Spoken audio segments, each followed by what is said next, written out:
সকলের বাংলাদেশ দেখছেন আপনারা, সবাইকে আবারও আমন্ত্রণ। যারা এই মুহূর্তে যুক্ত হলেন আমাদের সাথে সামাজিক যোগাযোগ মাধ্যম এবং টেলিভিশনের পর্দায়, তাদেরকে আরও একবার শুভ সকাল জানাতে চাই। এবং আপনাদের সাথে আছি আমি মিমি, আছেন এমদাদ, এবং সেই সাথে আমরা যেমনটা ছুটির দিনে আমাদের চেষ্টা থাকে একজন অতিথি আমাদের স্টুডিওতে রাখবার, যার সাথে আমরা বিভিন্ন ধরনের ইতিবাচক আলাপ করে থাকি এবং আপনাদেরকেও সেই আলাপে সংযুক্ত করি। আমাদের সাথে আছেন এমদাদ, প্লিজ একটু পরিচয় করিয়ে দিন। আমাদের সাথে আছেন আশরাফুল আলম, যারা সোশ্যাল মিডিয়াতে মোটামুটি অ্যাক্টিভ। তারা আশরাফুল আলমকে চিনেন, কন্টেন্ট ক্রিয়েট করে। আশরাফুল আলম ট্রাভেল উইথ আশরাফ নামে, গো উইথ আশরাফ তার নামে তার যে পেজটা, সেটা অনেক অ্যাক্টিভ একটা জায়গা। কিন্তু আশরাফুল আলম, আজকে আপনি আমাদের এখানে অতিথি হয়ে এসেছেন একটা ভিন্ন কাজের জন্য, ইতিবাচক কাজের জন্য। আপনারা ঢাকায় 500 নিম গাছ লাগালেন। আগেই বলবেন যে এই 500 নিম গাছ লাগানোর পরিকল্পনাটা কেন আসলো এবং কেন নিম গাছ, কেন অন্য কোনো গাছ না? বিষয়টা হচ্ছে কি, এই গাছগুলি লাগানো বা এনভায়রনমেন্টটা টেক কেয়ার করা, এটা কিন্তু ইউনিভার্সিটি লাইফ থেকে আমরা করে আসতেছি। এটা প্রায় এক যুগ আগ থেকে প্রতি বছর লাইফ থেকে আপনি গাছ লাগাচ্ছি, বিভিন্ন ধরনের অ্যাওয়ারনেস ক্রিয়েট করতেছি থ্রু আওয়ার আর্থ কেয়ার ক্লাব। তো সেখান থেকে আর্থ কেয়ার ক্লাব, আপনাদের একটা ক্লাব ছিল? আমাদের একটা ক্লাব ছিল, এটা এখনো আছে। এটা ইউনিভার্সিটির জুনিয়ররা করতেছে। বাট আমার জায়গা থেকে মনে হলো যে আমি তো কন্টেন্ট ক্রিয়েট করতেছি ট্রাভেল অ্যান্ড এভিয়েশন নিয়ে, সো মনে হচ্ছে যে এনভায়রনমেন্টালের জন্য কিছু করা দরকার। এখানে আসলে পরিবেশ সচেতনতা বাড়ায়। আর সেখান থেকে হচ্ছে যে পরিমাণের হিট ওয়েভ ছিল এই বছর এবং গত বছর, আমার কাছে মনে হচ্ছে আমরা যদি একটু গাছ লাগাতে পারি আরেকটু হয়তো বা স্বস্তিদায়ক হবে। এই যে অক্সিজেনটা এই মুহূর্তে নিচ্ছি, সেই অক্সিজেন কিন্তু আমি যদি হসপিটাল থেকে সিলিন্ডারে নিতাম অনেক কষ্ট পড়তো। এটা তো আমরা প্রকৃতি থেকে এমনিতেই পাচ্ছি, ফ্রিতেই পাচ্ছি।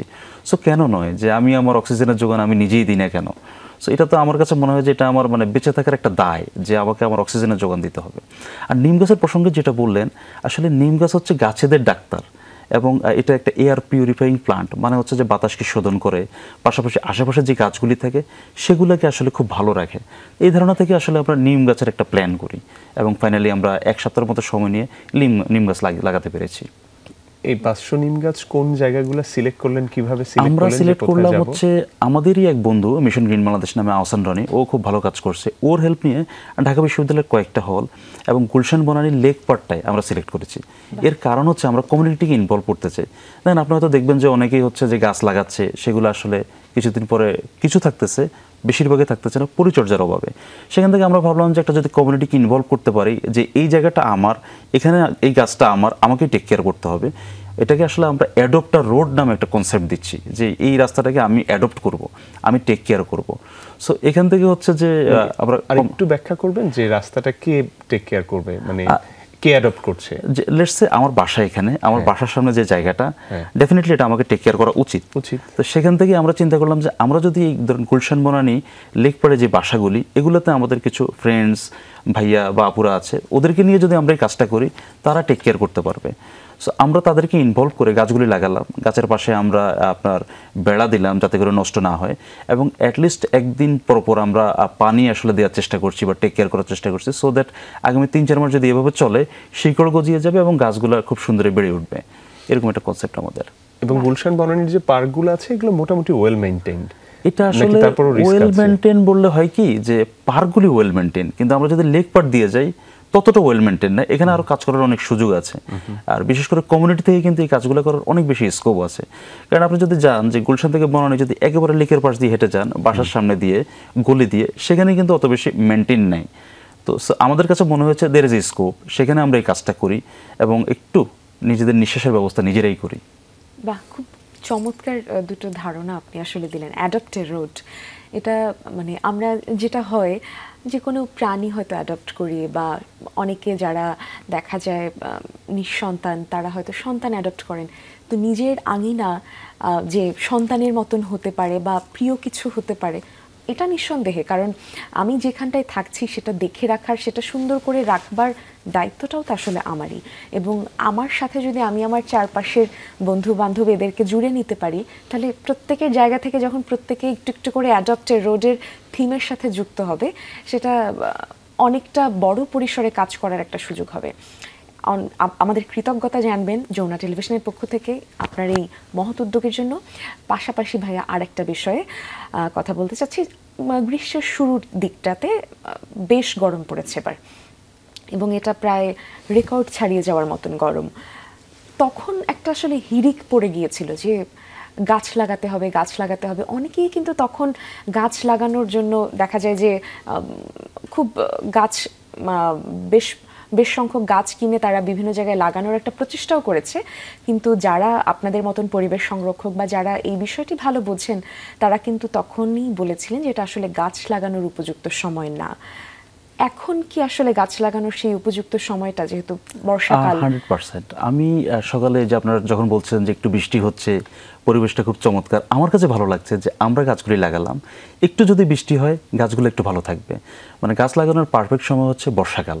বর্ষা ছাড়া গ্রীষ্মতে আসলে হয় কি অনেক গরম পড়ে, আমরা মনে করি যে গাছ লাগাবো, অনেক কিছু করব, কিন্তু গাছগুলো তখন বেশিরভাগই মারা যায়। পারফেক্ট সময়টা হচ্ছে বর্ষাকাল। সেপ্টেম্বর পুরোটাই লাগানো যাবে, অক্টোবর হয়তো বা শুরুর দিকে 10-15 দিন লাগানো যেতে পারে, বাট এরপরে আবার সুযোগ থাকবে না। এরপরে সুযোগ আছে, বাট এক্সট্রিম লেভেলের টেক কেয়ার করতে হবে, আদারওয়াইজ ওইটা পারফেক্ট না। আরেকটা ইন্টারেস্টিং জিনিস হচ্ছে আমরা ঘরের ভিতরে আসলে যেই পরিমাণ টেম্পারেচার ফিল করি, আপু যেটা বললেন যে গ্রীষ্মকালে অনেক টেম্পারেচার ফিল করেছি, যদি আপনার ঘরের একটা বারান্দায় বাগান থাকে টেম্পারেচার 2 থেকে 4 ডিগ্রি কমে যাবে। যদি ছাদে বাগান থাকে একটু শীতলতা দিবে। আপনি দেখবেন যে ঢাকা শহরের যে পার্কগুলির কথা বললেন, যে গুলশান বনানী বা যে কোনো জায়গায় পার্ক, সেখানে যে টেম্পারেচার বাইরে কিন্তু অনেক গরম, পার্কে হাঁটবেন খারাপ লাগবে না, বাইরে বের হবেন সুইটিং হবে, খুব অস্বস্তি লাগবে। এর কারণ হচ্ছে গাছ। গ্রামে যান, গ্রামে কিন্তু আমি গত বছরে গিয়েছি গ্রীষ্মের সময়, অতটা গরম না, মানে গ্রাম থেকে গিয়ে দেখি ওরা হাঁসফাঁস করতেছে, আমার কাছে ভালো লাগছে যে হোয়াট আ লাভলি এনভায়রনমেন্ট, এখানে আসলে অত গরম নাই। এর কারণ হচ্ছে জলাধার আছে, পাশে গাছ আছে, মানে অন্যরকম একটা পরিবেশ। সো এই কারণে যত বেশি গাছ হবে তত বেশি শান্তি হবে এবং দেখতেও কিন্তু ভালো। একটা গ্রিন জিনিস দেখলে, ডাক্তাররা কিন্তু বলে যে 30-30-30 রুল, মানে 30 মিনিট পর 30 সেকেন্ড 30 মিটার দূরে সবুজ জিনিসের দিকে তাকানো। সো ডাক্তাররাও কিন্তু উৎসাহ দিচ্ছে, বলেন 30-30-30, মানে 30 মিনিট আমি কাজ করলাম, 30 মিটার দূরে আপনার 30 সেকেন্ডের জন্য সবুজের দিকে তাকালাম, গাছের দিকে তাকালাম, চোখটা কিন্তু ফ্রেশ হয়ে যাবে, পুরো ক্লিন। মানে আমরা কম্পিউটারে যেরকম রিফ্রেশ দিই, চোখটা রিফ্রেশ হয়ে যাবে, মাইন্ডটা রিফ্রেশ হবে। সো এই জিনিসগুলো কিন্তু ডাক্তাররাও এনকারেজ করতেছে। এই জিনিসটাকে যদি আমরা কাজ করতে পারি, আমাদের যদি পড়ার টেবিলে আমরা একটা গাছ লাগাতে পারি, অফিসের ডেস্কে একটা গাছ রাখতে পারি, এই জিনিসটা দারুণ হবে।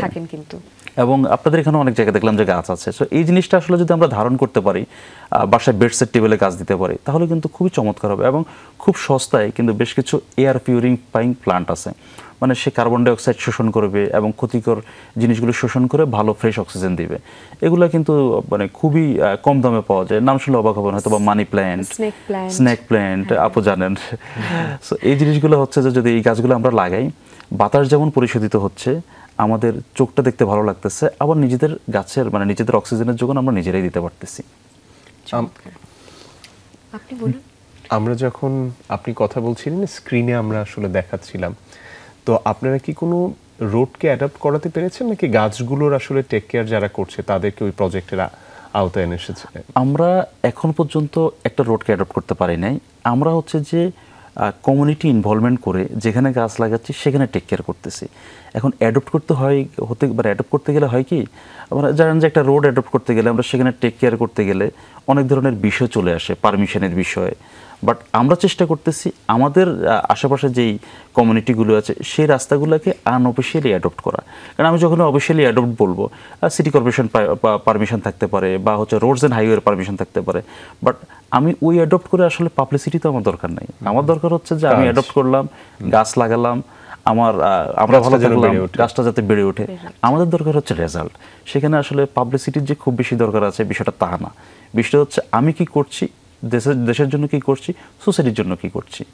আশরাফুল আলম, নিম গাছের ব্যাপারে আমরা জানি যে এটা একটা ঔষধি গাছ, আমি এতটুকু জানি যে নিম গাছ ভালো, কি কারণে ভালো, কোন জায়গাগুলোতে ভালো অতটা জানি না। এটা কি আপনি আরেকটু ব্যাখ্যা করবেন? আপনি নিশ্চয়ই আসলে এটা নিয়ে নিম গাছের পুরো গাছটাই আসলে কাজের।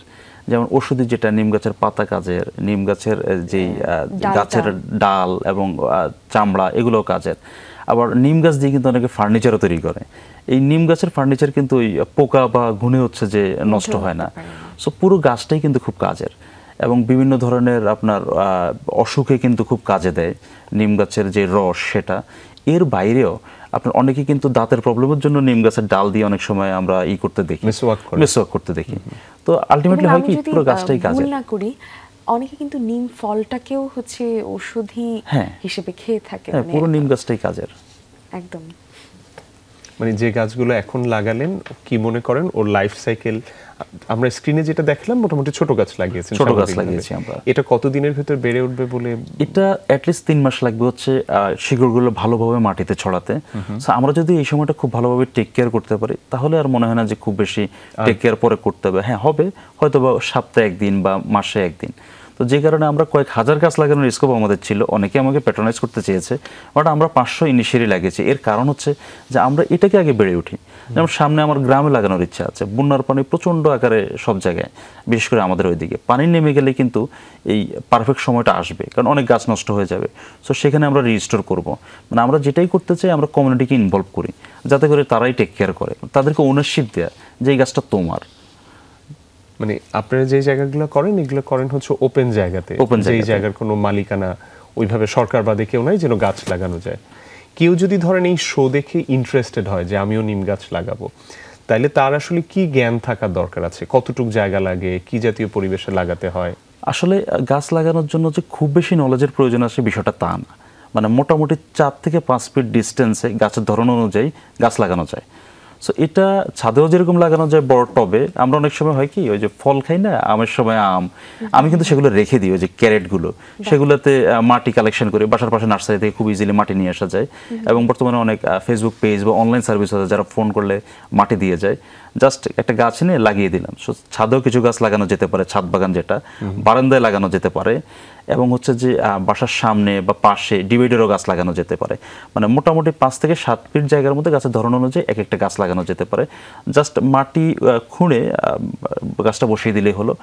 জায়গার মাটির ধরন অনুযায়ী হয়তো বা কিছু সার দেওয়া যেতে পারে, অথবা কোনো ধরনের জৈব সার যেগুলো খুব ইজিলি নার্সারিতে পাওয়া যায় সেগুলোও কিন্তু দেওয়া যেতে পারে। মানে এখানে যে খুব বেশি নলেজের দরকার আছে বিষয়টা এমন না, কিন্তু যেটা থাকতে হবে সেটা হচ্ছে আমার পরিচর্যা করার মতন মানুষ, পরিচর্যা করার মতন গাছ লাগানোর পরে সেটাকে হেলায় ফেলে রাখলে নিশ্চয়ই সেটা থেকে আমি যা প্রত্যাশা করছি তা তো একেবারেই হবে না, বরঞ্চ আমরা গাছটা নাও বেঁচে থাকতে পারে। সেটাই। আরো অনেক কিছু শুনবো, আরো আমরা আলাপে ফিরবো, কিন্তু তার আগে একটা ছোট্ট বিরতি নিচ্ছি। দর্শক, ছোট্ট একটা বিরতি নিচ্ছি সকালের বাংলাদেশে, কোথাও যাবেন না, ফিরে আসছি কিছুক্ষণের ভেতর আমরা। দর্শক, সকালে বাংলাদেশের ছোট্ট একটা বিরতি নিয়েছিলাম, বিরতির পরে ফিরে এলাম এবং আছি আমি মিমি, আছেন ইমদাদ, এবং সেই সাথে আছেন আমাদের সাথে একজন অতিথি আশরাফুল আলম, যিনি একজন পরিবেশ সংরক্ষক এবং নিজ উদ্যোগে এবং দেখা যায় তার আশেপাশের মানুষদের সহ সে খুব মহৎ একটা কাজ করছে। সেটা নিয়ে আমরা বিরতির আগে আলোচনা করছিলাম এবং আপনি বলছিলেন ভাইয়া নিম গাছ লাগানোর যে প্রক্রিয়া বা সেটা কতটুকু মাটি হতে পারে বা কি কি বিষয় আমাদের জিজ্ঞাসা ছিল এমন, কিন্তু আপনি বলেছিলেন যে গাছ লাগানোটা আসলে অতটা ধকলের কিছু না, কিন্তু যেটা করতে হবে পরিচর্যার মানসিকতা থাকতে হবে। এই যে গাছ লাগানোর চিন্তা বা আমরা প্রত্যেকেই যা কিছুই করি না কেন সেই কাজটি করার পিছনে কিন্তু একটা হচ্ছে উদ্যোগ বা একটা মানসিকতা তৈরি হতে হয়। আপনার এই চিন্তা ভাবনার সাথে পরিচয় বা এই বিষয়টাকে এতদূর চর্চা, এতদূর নিয়ে আসা, এই গল্পটা যদি একটু বলতেন ছোট্ট করে। ছোটবেলা থেকে দেখতাম যে আমার বাবা গাছ লাগাতো বাড়িতে, গ্রামে। কোথায় ছিল বাড়ি গ্রাম যেটা বলেছেন? নোয়াখালীর চাটখিলের 10 মিনিট গ্রাম। তো সেখানে হচ্ছে যে আমার বাবা লাগাতো আমাদের বাড়িতে, সেটা দেখতাম। পরবর্তীতে যখন আরেকটু বড় হলাম দেখলাম যে আমার বড় ভাই গাছ লাগাচ্ছে বাড়িতে। আর যখন আমি ঢাকায় মুভ করলাম, তখন আমি বিশ্ববিদ্যালয়ে পড়ি, তখন আমার সাথে পরিচয় আর্থ কেয়ার ক্লাব নামে আমাদের ইউনিভার্সিটির একটা ক্লাব, আমাদের ইস্টার্ন ইউনিভার্সিটিতে আর্থ কেয়ার ক্লাব। তো ওইখানে আমরা বিভিন্ন জায়গায় যেতাম, যেমন আমরা বিভিন্ন স্কুলে যেতাম, কলেজে যেতাম, আমরা সেখানে ট্রি প্লান্টেশন করতাম, বিভিন্ন ধরনের গাছ লাগাতাম। তো সেখান থেকেই এই জিনিসটাকে আরও বেশি নিজের মধ্যে ধারণ করতে শুরু করলাম যে আসলে আমাদের কিছু করা উচিত।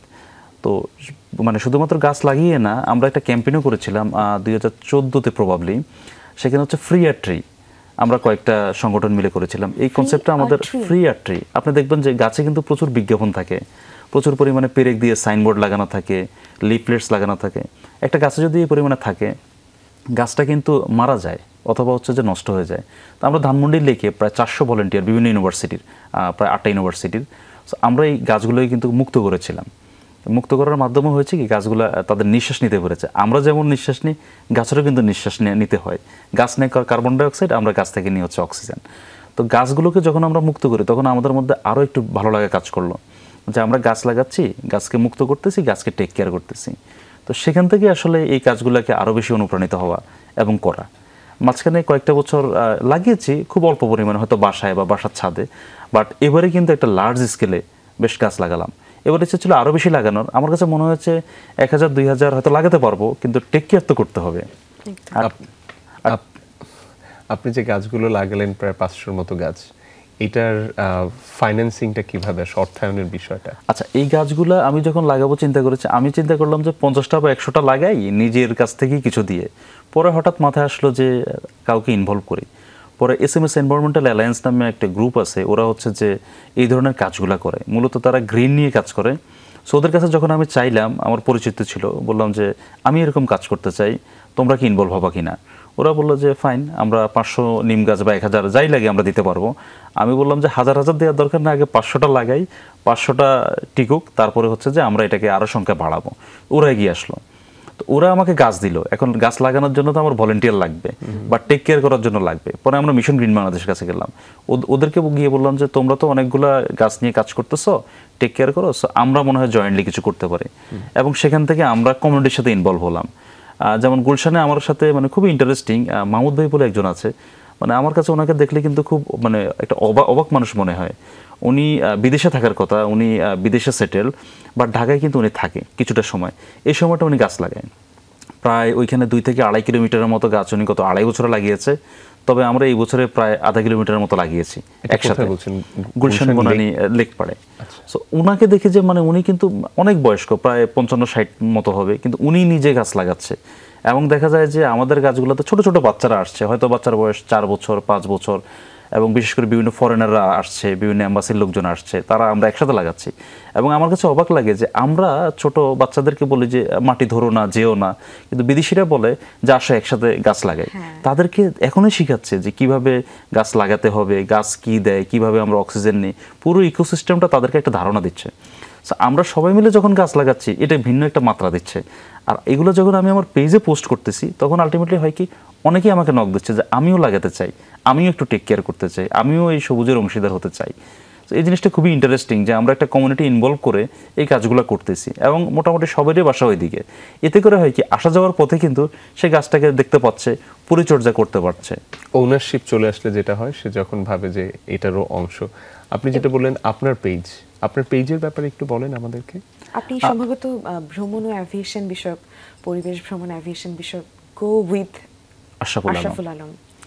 আমি মূলত কন্টেন্ট তৈরি করি, এটা হচ্ছে ট্রাভেল এবং এভিয়েশন নিয়ে।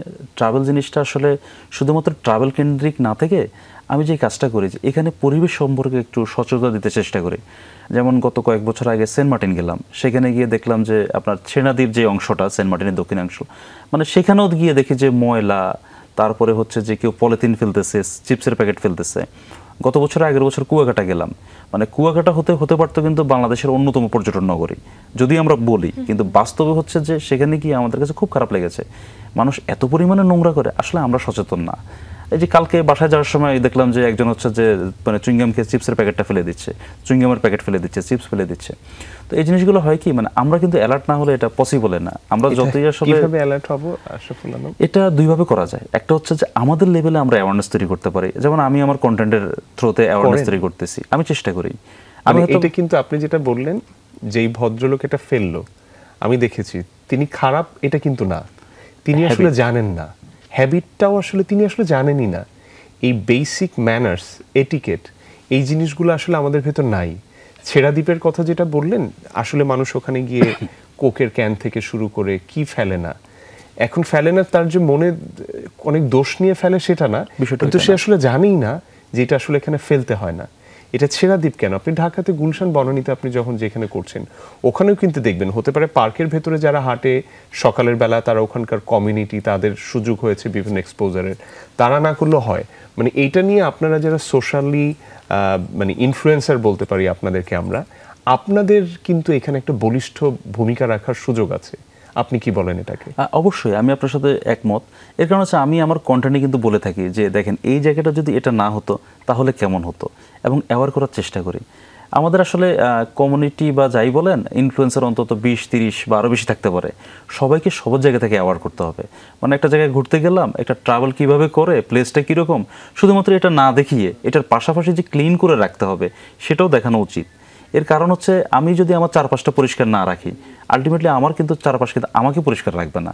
আমি দেখা যাবে যে কক্সবাজারে যাব হাওয়া খেতে, সেখানে গিয়ে আমি আর মিষ্টি বাতাসটা পাবো না, আমি পাবো একটা দুর্গন্ধযুক্ত বাতাস। এই জিনিসটা আমাদেরকে অ্যাওয়ার্ড করতে হবে। বিভিন্ন প্রোগ্রামে আমরা বলার চেষ্টা করছি, ইউনিভার্সিটির লাইভ থেকে বলে আসছি, এখন হচ্ছে যে আমার কন্টেন্টের মাধ্যমে বলতেছি, আমরা যে কমিউনিটি ওয়ার্কগুলো করি সেখানেও আমরা বলতেছি। সো আলটিমেটলি আমাদেরকে সচেতন হতে হবে। আমরা যদি সচেতন না হই তাহলে কিন্তু লাভ নাই। এবং এর বাইরে আরেকটা জিনিস, সেটা হচ্ছে যে বিভিন্ন ধরনের মোবাইল কোড করা যেতে পারে। আমাদের পর্যটন যে এলাকাগুলা সেগুলোতে কিন্তু আসলে ওইভাবে মোবাইল কোড বা হচ্ছে যে কি কারণে মোবাইল কোড এই কারণে যে দেখেন আপনার যদি করা হয় মানে ময়লা ফেলে তাহলে কোনো ধরনের ফাইন বা হচ্ছে যে কোনো ধরনের একটু অ্যাওয়ার করা। নিশ্চয়ই আশরাফুল, এটা তো অবশ্যই একটা ভালো, মানে ব্যাপারটা হচ্ছে আগে হয়েছে কি আমি যখন জানবো তখন আপনি আমার উপর আইন প্রয়োগ করবেন, মানে ওই জায়গাটাতে এটা বেশি জরুরি কিনা আগে মানুষদেরকে জানানো যে আসলে আমরা এটা কত। আমার মনে হয় যে এগুলো নিয়ে আমরা আরও কথা বলবো, আপনার কাছে জানতে চাইবো যে কিভাবে এই জাতীয় কাজ করা যায়, আমাদের কমিউনিটিতে ইতিবাচক প্রভাব ফেলা যায়। আমরা এটা নিয়ে আরও কথা বলবো, কিন্তু সকালের বাংলাদেশে তার আগে একটা ছোট বিরতি থেকে ফিরতে চাই। আমরা কোথাও যাবেন না, সঙ্গে থাকুন। সকালের বাংলাদেশে সবাইকে আবারও আমন্ত্রণ। সবাইকে শুভ সকাল যারা এখন টেলিভিশনের সামনে আসলেন। আমাদের সাথে আজকের অতিথি যিনি আশরাফুল আলম আছেন, পরিবেশ সংরক্ষক, তিনি আমাদের সাথে আজকে অতিথি হয়ে এসেছেন। এবং আছি আমি মিমি এবং আছেন এমদাদ। আমরা এই গল্প করছিলাম ভাইয়ার সাথে, ওনার যে দর্শন পরিবেশ নিয়ে, পরিবেশ সংরক্ষণ নিয়ে, সেই সব আসলে আমরা বিস্তারিত জানছিলাম।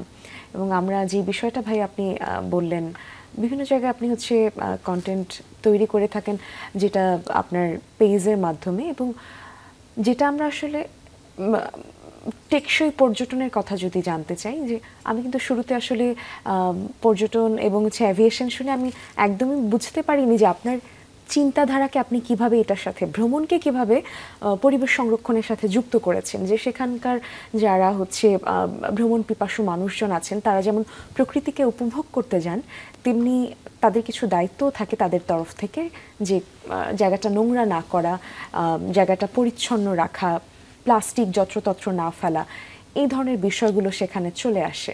এটার নিয়ে আপনি সচেতন করে থাকেন স্বাভাবিকভাবেই। তো আপনি ভাইয়া যদি টেকসই পর্যটন নিয়ে একটু আপনার দৃষ্টিভঙ্গিটা জানাতেন। টেকসই পর্যটন বিষয়টা আসলে অনেক বড় অর্থে, মানে আমরা যদি একটু ছোট অর্থে ন্যারো ডাউন করি তাহলে একটা জায়গায় খুব বেশি সিকিউরড হবে, আমি হ্যাসেল ফ্রিভাবে যেতে পারবো, ক্লিন এনভায়রনমেন্ট থাকবে, গ্রিন এরিয়া থাকবে, যেখানে গিয়ে আমি আসলে প্রকৃতি দেখতে পারবো, আমার নিরাপত্তা নিয়ে কোনো টেনশন হবে না, পাশাপাশি আমি সবুজ দেখতে পারবো।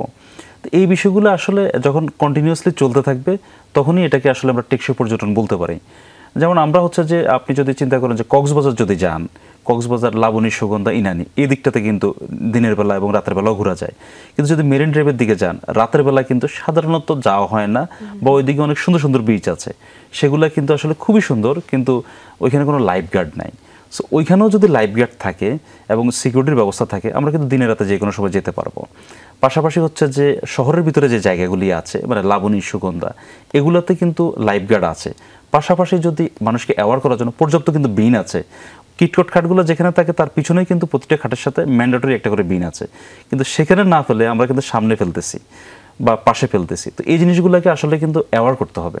অ্যাওয়ার আমরা যাই, আমরা আমাদের কন্টেন্টের মাধ্যমে করি, আমরা লোকালি চেষ্টা করি কেউ যদি চোখের সামনে ময়লা ফেলে আমরা নিষেধ করতে পারি, কিন্তু এটাকে যদি ভলেন্টিয়ারদেরকে ইনভলভ করে কাজগুলি করা যায়, প্রতিটি এলাকায় কিন্তু বিভিন্ন অর্গানাইজেশনের ভলেন্টিয়ার থাকে, সরকারিভাবে বেসরকারিভাবে অনেক ভলেন্টিয়ার আছে, রোভার স্কাউট আছে, ওদেরকে দিয়ে যদি আমরা ইনভলভ করি, তারা যদি একটু অ্যাওয়ার করে, আমার মনে হয় যে এটা খুব ভালো কিছু হবে। মানে আপনার এটা কি মনে হয় কোনটা বেশি ইম্প্যাক্টফুল হবে? দেখলে আপনি আপনার পেজে, আপনাকে যে ফলো করি, আমি আপনাকে ফলো করি, আমি দেখছি আমার ক্ষেত্রে যেটা হয়েছিল, আমি অনেক বছর আগে, মনে হয় 2004-05 দিকে অথবা 6-7 হতে পারে, ধানমন্ডিতে আমি একজন বিদেশির সাথে রিক্সায় করে যাচ্ছি। তো ওকে আমি বাংলা শেখাইতাম, আমি ওর বাংলা শিক্ষক ছিলাম, মানে টুকটাক কথা বলা শেখানো। ও আর আমি যখন তখন হরতাল হতো, বেশ হরতাল হতো, হরতালের ভেতর দিয়ে ওর আমি আবাহনী মাঠের সামনে দিয়ে যাচ্ছি, কোনায় যে আপনার ওই ডাস্টবিন না, ওটা হচ্ছে গিয়ে আপনার ড্রেন যেটা আছে, একটা চুইংগাম খাওয়া শেষ করে আমি মোটামুটি ড্রেনের দিকে মারবো বলে আমি ঠিক করছি ড্রেনে যেয়ে পড়বে। ও বললো দাঁড়াও দাঁড়াও, ও টিস্যুটা বের করলো, বললো এখানে দাও। আমি কিন্তু ব্যাপারটা বুঝতে পারিনি, আমি তখন লজ্জিত হয়েছি, কিন্তু আমি তখনও বুঝতে পারিনি কি হতে যাচ্ছে। বললো দাও দাও, ও মোটামুটি আমাকে একটু ডিকটেট করলো, দিলাম। দেওয়ার পরে ও জিনিসটা টিস্যু পেপারের ভিতর মুড়িয়ে, ওর যে ব্যাগ আছে, ব্যাগের প্রত্যেকটা ব্যাগের ডান সাইড বাম সাইডে কিন্তু একটা নেটের মতো থাকে, ও নেটের ভেতর রেখে দিল। আপনি চিন্তা করেন আমি কি পরিমাণ লজ্জিত হইলাম। এর আগে কিন্তু আমি আসলে জানতাম না, আরে ড্রেনে তো ভাই আমি একটা চুইংগাম খাইলাম, ফেলতেই পারি, কিন্তু এরপর থেকে আমি কিন্তু আমার হাত দিয়ে কখনো কিছু আর ফেলতে পারি না। মানে এটা হয়েছে কি, মানে আপনারা যারা আছেন মানে সামাজিক যোগাযোগ মাধ্যমে অনেক বেশি মানুষকে ইনফ্লুয়েন্স করতে পারেন, এই জিনিসগুলো আমার কাছে ওই ঘটনার পরে মনে হয়েছে এই জিনিসগুলো যদি আপনাদের কাছ থেকে শিখতে পারতাম, আমাদের যারা টিভিতে কাজ করে মোশাররফ করিম সহ হোয়াট নট, মানে যারা অনেক বিখ্যাত আছে তারা যদি, হ্যাঁ পরিচিত, তারা যদি এইগুলো করতো তাহলে অনেক বেশি ইম্প্যাক্টফুল হতো কিনা। অবশ্যই হতো, এই কারণেই তো সবাইকে এগিয়ে আসতে হবে। এখন আমার ফলোয়ার 1,80,000, সেখানে কয়েক মিলিয়ন মানুষ দেখে, কিন্তু এটা কিন্তু সারা বাংলাদেশ না। আমি যদি বলি যে 5 মিলিয়ন দেখে, মানে 50 লাখ মানুষ দেখে, 1 কোটি মানুষ দেখে, সারা বাংলাদেশ না। সেখান থেকে আমি যদি 10%কেও যদি আমি ইনফ্লুয়েন্স করতে পারি, লেটস সে 5 to 10 লাখ, এটা কিন্তু আমি অ্যাওয়ার করতে পারি বা চাইলে চেষ্টা করা পসিবল। তো এভাবে যাদের অডিয়েন্স বেসটা আরও বড়, তারা যদি সবাই এগিয়ে আসে, তারা যদি অ্যাওয়ার করে, তাহলে কিন্তু আলটিমেটলি কয়েক কোটি মানুষকে করা সম্ভব। আমি একটু ছোট করে ইন্টারেস্টিং একটা গল্প বলি। আমি আর আমার ওয়াইফ আমরা একটু ঘুরতে গিয়েছিলাম গাজীপুরে। আমরা একটা চিপস টিপস কিনি, খাওয়া শেষ করে সেটা ক্যারি করে বাসায় নিয়ে আসছে, বাসায় নিয়ে তারপরে বিনে ফেলাইছে। এর কারণ হচ্ছে গাজীপুর থেকে ঢাকায় আসার পথে আমাদের চোখের সামনে কোনো বিন পড়ে নাই, সো পুরোটা রাস্তা ব্যাগে করে ক্যারি করে নিয়ে এসে ঢাকায় এসে বাসার মধ্যে সে বিনের মধ্যে ফেলছে। এই ধরনের আসলে যদি মানসিকতা থাকে তাহলে হয় কি যে আমরা কোথাও ফেলবো না, আমরা বিনে ফেলবো। এবং একটা সময় ঢাকায় কিন্তু পর্যাপ্ত বিন ছিল, এখন হয়তো বা সামনে থাকবে। তো এই জিনিসগুলো যখন থাকবে এবং আমরা যখন বিনে ফেলার মানসিকতা থাকবে, আলটিমেটলি ক্লিন হবে।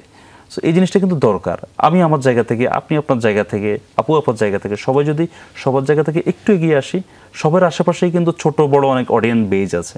হয়তোবা আমার একটা অডিয়েন্স বেজ আছে, আরেকজনে হচ্ছে যে তার বাসা আত্মীয় স্বজন 20-50 জনের একটা কমিউনিটি আছে, সেখানেও যদি ইনফ্লুয়েন্স করতে পারে, সেখান থেকেও যদি 5 জন মানুষ অ্যাওয়ার হয়, এটাই তো পাওয়া।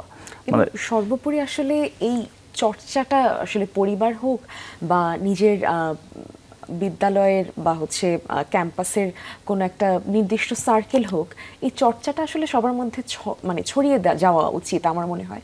কেননা ছোট বাচ্চাদের যে বিষয়টি আপনি বললেন যে ছোট বাচ্চারা, ওদেরকে যদি গাছ লাগানোর কথা যখন আমরা বলছিলাম যে ওদেরকে বিদেশিরা বা বাইরের দেশে যারা, তারা দেখা যায় আমরা ওদেরকে নিষেধ করলেও বাইরের দেশে যারা আছে তারা ওদেরকে ইনভলভ করতে চায়। ওরা চায় এই কাদামাটিটাই ওরা ধরুক, এটার সাথে ওরা অভ্যস্ত হোক, এবং একটা সময় ওদের এই গাছ লাগানোর প্রতি একটা আলাদা মমত্ববোধ তৈরি হবে। সেখান থেকে যদি একই চিন্তাধারার সাথে যুক্ত করে আমি বলি যে বাচ্চাদেরকে যদি এটা বোঝানো যায় যে এভাবে করে ময়লাটা কখনোই যত্রতত্র ফেলবে না, এখানে সেখানে ফেলবে না, সেটা একদম নির্দিষ্ট একটা জায়গা। এবং এটা কিন্তু আমরা ছোটবেলা বইতেও পড়েছি, এটা আমরা একেবারে যে জানি না তা না, কিন্তু কি আমরা ওই চর্চাটার সাথে আসলে নেই। বা অনেকেই কিন্তু ছোট বাচ্চাদের মধ্যে আমি দেখেছি যে ওদের মধ্যে এখন থেকে ওই চর্চার একটা বিকাশ আছে বেশ ভালো এখনকার জেনারেশনে। এটাই।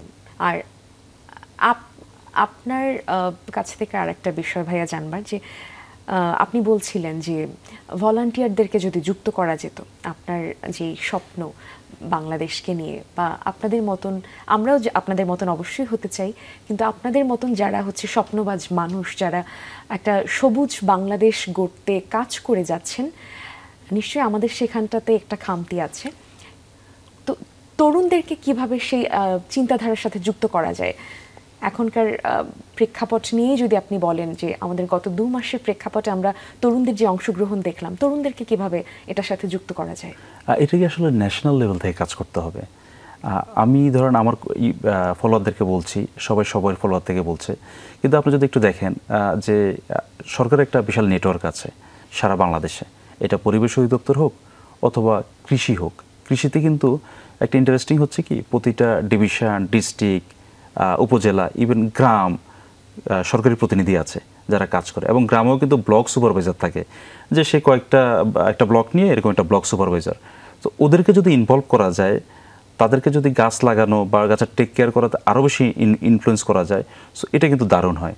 আর এর বাইরে কিন্তু হচ্ছে যে ক্লিনিংয়ের যে ব্যাপারটা, যে অ্যাওয়ার করা, এই ভলেন্টিয়ার নেটওয়ার্কটা কোনো না কোনোভাবে ন্যাশনাল নেটওয়ার্কে অন্তর্ভুক্ত।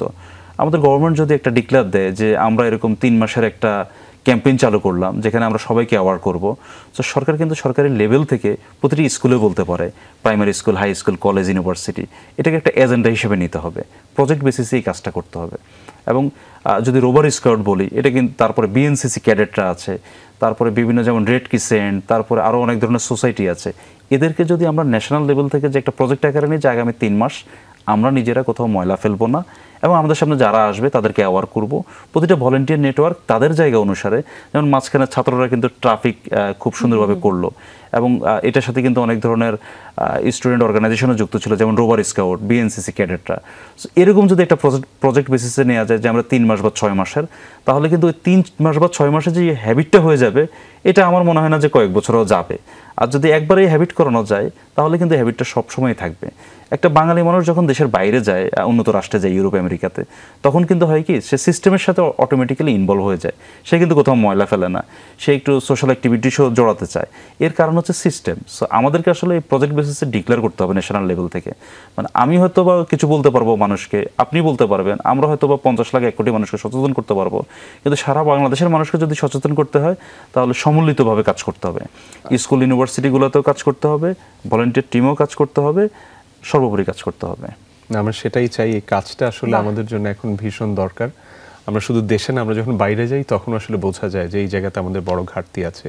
আশরাফুল আলম, আপনাকে অনেক ধন্যবাদ। আপনি পরিবেশ সংরক্ষণ নিয়ে যে কাজটা করেন, এটার প্রতি অনেক শুভকামনা রইল আমাদের, যেন আপনি আরো এটা বড় স্কেলে আরো ভালোভাবে করতে পারেন। আপনাকে অনেক ধন্যবাদ। যেন আমাদের মতন আরো অনেকে যারা এই কাজটির সাথে যুক্ত নেই, তারাও যেন ধীরে ধীরে যুক্ত হতে পারি। আমরাই পারি, পারতেই হবে। একদম।